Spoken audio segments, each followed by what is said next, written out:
আসসালামু আলাইকুম।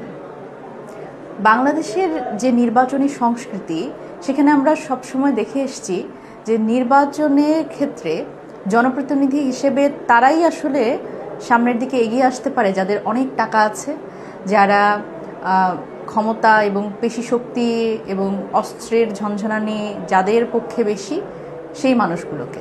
কিন্তু আমরা কখনো খেয়াল করিনি যে যারা আসলে সত্যিকার অর্থেই জনগণের কথা শোনে এবং জনগণের সাথে যাদের সম্পর্ক খুব নিবিড়, সেই মানুষগুলোকে সংসদে যেতে। জাতীয় নাগরিক পার্টি তার নির্বাচনী প্রক্রিয়া শুরু করেছে। এই উপলক্ষে জাতীয় নাগরিক পার্টির পক্ষ থেকে নির্বাচনের জন্য মনোনয়ন ফর্ম কিন্তু উন্মুক্ত হয়েছে। জাতীয় নাগরিক পার্টি চায় বাংলাদেশের প্রতিটি ৬৪টি জেলা থেকে এমন নেতৃত্ব উঠে আসুক যারা কিনা সাধারণ জনগণের সত্যিকার অর্থে প্রতিনিধি হবেন, আসলেই জনপ্রতিনিধি হবেন, যারা জনগণের সুখ দুঃখের সাথে নিবিড়ভাবে যুক্ত থাকবেন এবং মানুষের সমস্যা নিয়ে সেই সমস্যাগুলো সংসদে গিয়ে তুলে ধরবেন এবং সেগুলো সমাধানের জন্য আইন প্রণয়ন করবেন। ঠিক সেই কারণেই জাতীয় নাগরিক পার্টির পক্ষ থেকে এই মনোনয়ন প্রক্রিয়া চলছে এবং এই মনোনয়ন প্রক্রিয়া ৩ ভাবে আসলে আপনারা এই মনোনয়ন প্রক্রিয়ায় যুক্ত হতে পারেন। আপনারা যদি নিজেদের যোগ্য প্রার্থী মনে করেন, তাহলে জাতীয় নাগরিক পার্টির কেন্দ্রীয় কার্যালয়ে এসে মনোনয়নপত্র সংগ্রহ করতে পারেন। এবং আরও একটি প্রক্রিয়ায় আপনি এই মনোনয়নপত্র সংগ্রহ করতে পারেন আমাদের উত্তর এবং দক্ষিণাঞ্চলের যে সংগঠকরা আছেন, সেই সংগঠকের কাছ থেকে আপনারা কিন্তু এই মনোনয়ন ফর্ম সংগ্রহ করতে পারেন।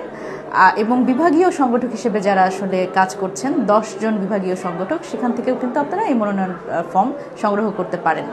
এবং আরও একটি প্রক্রিয়া আছে, যারা দূর দূরান্ত থেকে আসতে পারছেন না, তারা কিন্তু জাতীয় নাগরিক পার্টির পক্ষ থেকে এই মনোনয়ন ফর্ম ফিল আপ করার জন্য একটি ডোমেন দেওয়া হয়েছে, সেটির মাধ্যমে কিন্তু আপনারা অনলাইনেও ফর্ম পূরণ করতে পারেন। সেই ডোমেনটি হচ্ছে nomination.ncpbd.org। এই মনোনয়ন ফর্ম এই জায়গা থেকে আপনারা পূরণ করতে পারেন। সুতরাং বাংলাদেশের যে একটা নির্বাচনী সংস্কৃতি আমরা এতদিন দেখেছি, সেই নির্বাচনী সংস্কৃতিতে কখনো মনোনয়ন ফর্ম কারা তুলছে, কারা আসলে প্রার্থী হিসেবে মনোনীত হচ্ছে, এই বিষয়গুলো কিন্তু দল থেকে কখনোই পরিষ্কার করা হয় না। সুতরাং এই অস্বচ্ছতা আমাদের কিন্তু এই এত বছরে আমরা ভালো কোনো প্রতিনিধি পাইনি।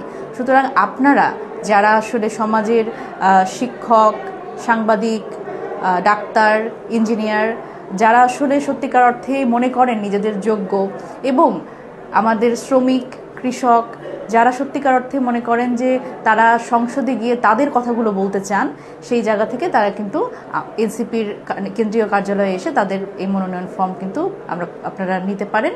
এবং এর মাধ্যমেই আমরা আশা করি বাংলাদেশের প্রত্যেকটি গোষ্ঠী, প্রত্যেকটি আনাচে কানাচে থেকে যেই নেতৃত্বগুলো আমরা এতদিন ধরে খুঁজছিলাম, তারা কিন্তু বাংলাদেশের পুরো জনগোষ্ঠীর প্রতিনিধিত্ব করতে পারবে এবং বাংলাদেশ খুঁজে পাবে সুন্দর নেতৃত্ব।